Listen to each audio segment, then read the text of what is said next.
বন্ধুরা, আজকে তোমাদের খুব মজার আর দারুণ একটা গল্প শোনাবো।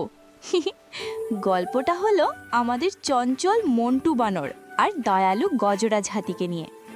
এক বিশাল ঘন জঙ্গল, তার মাঝখান দিয়ে বয়ে যাচ্ছে একটা নদী, আর নদীর ওপারে এক্কেবারে টসটসে সোনালি আমে ভরা একটা বিশাল আম গাছ। আমাদের মন্টু বানর তো সেই আম দেখে এক্কেবারে পাগল।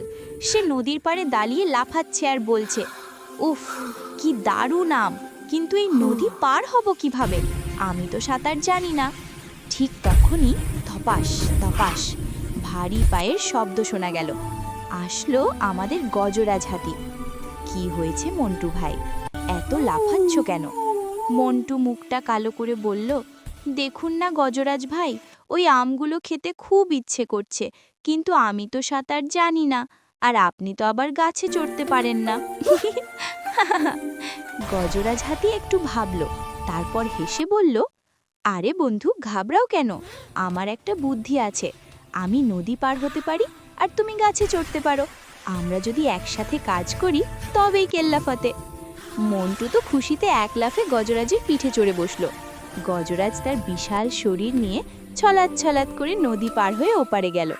ওপারে পৌঁছেই মন্টু দিল এক দৌড়, হুপ হাপ করে গাছে চড়ে সে তো মহা খুশি। মন্টু ঝটপট আম পাড়তে লাগলো, আর গজরাজ তার সুর দিয়ে সেগুলো লুফে নিতে লাগলো। দুজনে মিলে পেট ভরে মিষ্টি আম খেলো। দারুণ স্বাদ।